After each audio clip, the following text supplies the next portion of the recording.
sera de même pour l'intérieur de la coupole. Soufiane Saleh est le sous-traitant chargé de fournir les panneaux de revêtement du dôme. Même si on utilise de la haute technologie, les meilleurs logiciels et les meilleurs équipements, on a dû revenir aux fondamentaux et privilégier l'aspect artistique. Ce sont les artistes marocains qui ont créé les décorations en gypse et les modèles qui ont servi à fabriquer les moulures en gypse renforcées de verre. Tout ce qui concerne les ornements a été imaginé et réalisé par des artisans marocains. Ils sont sculpteurs de père en fils et travaillent à la main. Ils mettent tout leur cœur pour obtenir ce genre de motif. Nous les avons engagés pour créer les modèles des ornements que nous avons ensuite numérisés grâce à un scanner. Après, c'est sculpté à la machine. Nous avons ainsi pu produire à grande échelle ces motifs finement ciselés qui conservent leur côté artisanal.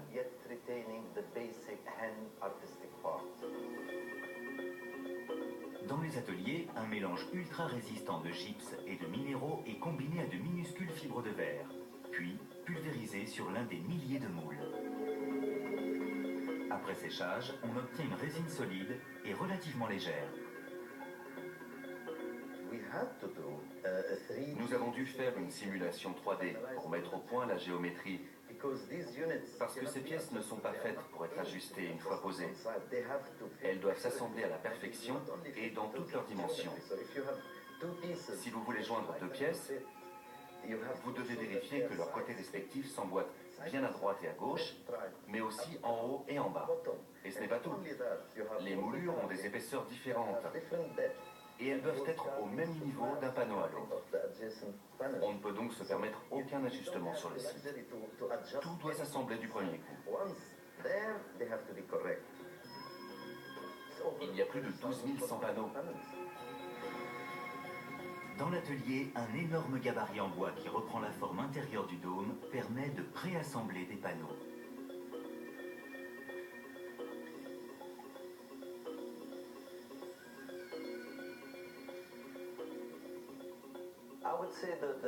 Les plus lourdes doivent peser 7 à 800 kg.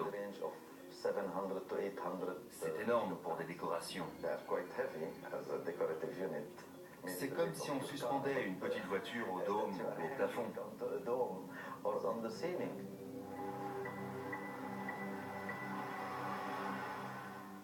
Lors de la deuxième phase, la teinte grisâtre du béton va laisser place à un blanc éclatant.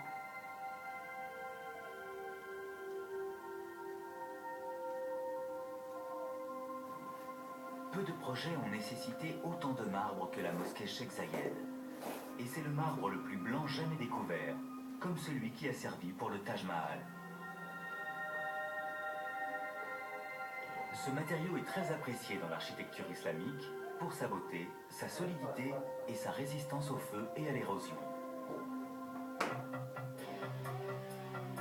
La deuxième étape des travaux est le fruit du travail collectif de 38 entreprises de différentes nationalités.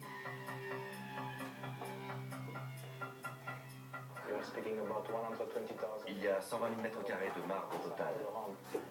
C'est considérable. Et nous avons dû le traiter pour obtenir cette teinte extra blanche.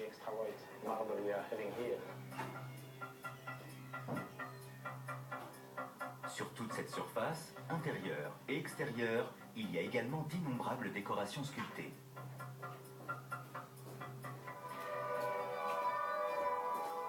Mais où peut-on trouver le marbre le plus blanc qui soit?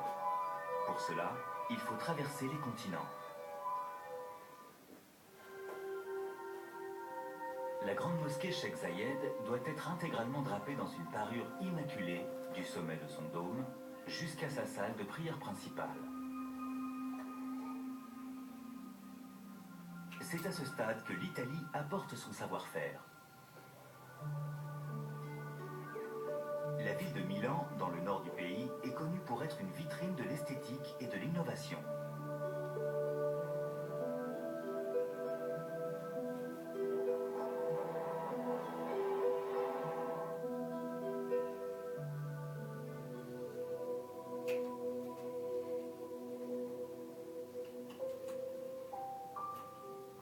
C'est une entreprise de décoration d'intérieur spécialisée dans les projets luxueux qui est chargée de cette lourde tâche.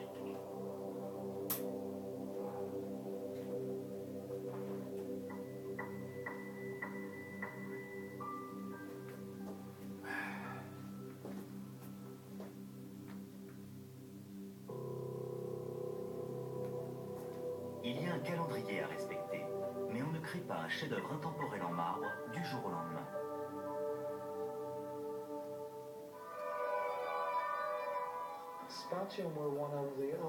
C'était l'un des seuls bureaux d'architectes capables de concrétiser les idées du cheikh sultan.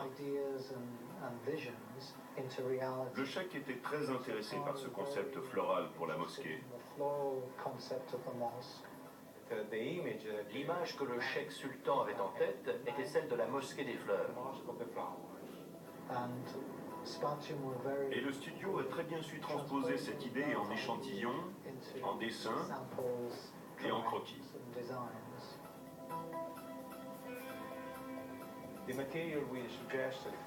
Pour la réalisation du mur, nous avons proposé d'utiliser du marbre. Il voulait quelque chose de très clair, d'éclatant. Et nous avons dû trouver une variété très rare, extraite d'une carrière italienne, qui produit sans doute les marbres les plus beaux et les plus blancs du monde.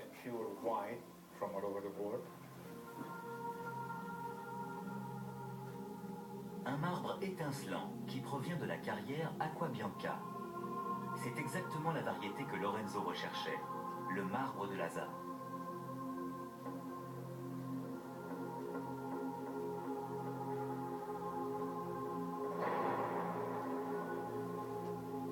Il faut aller le chercher dans une carrière située dans les montagnes. Par des températures proches de zéro, la roche est extraite à l'explosif, puis découpée sur place en énormes plaques. C'est un dérivé du calcaire qui a recristallisé sous l'effet d'une pression et d'une température extrême. Après l'extraction et la découpe, les plaques sont emmenées à Lhasa, dans la vallée, où elles attendront leur expédition vers Abu Dhabi. Pour la construction de la mosquée Cheikh Zayed, on aura besoin de gros blocs, mais aussi de tout petits cubes de ce matériau si particulier. Les murs de la salle de prière principale seront ornés de motifs floraux constitués de centaines de milliers de tesselles taillées à la main en Italie. Une autre équipe assemble les tesselles en s'aidant de modèles pour reconstituer les ornements.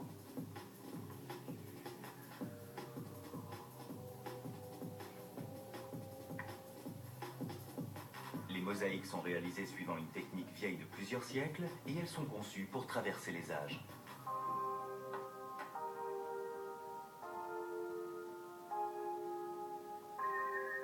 Voici où commence le processus. Et voici où il se termine, près de 4700 km plus loin, à Abu Dhabi.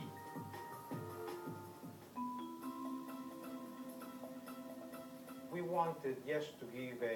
avons voulu donner une impulsion moderniste, mais bien sûr en respectant le caractère traditionnel des décorations et des finitions.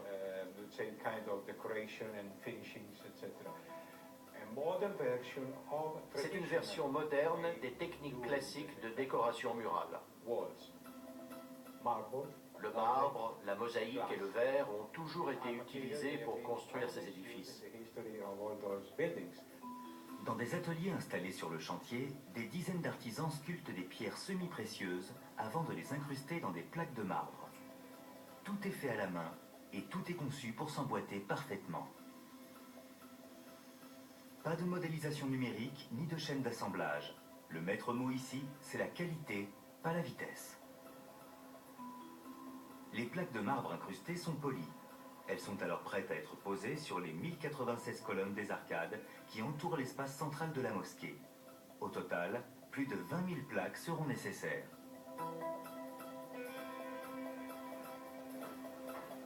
Il faut aussi paver les 17 400 mètres carrés de la grande cour centrale, mais pas seulement avec du marbre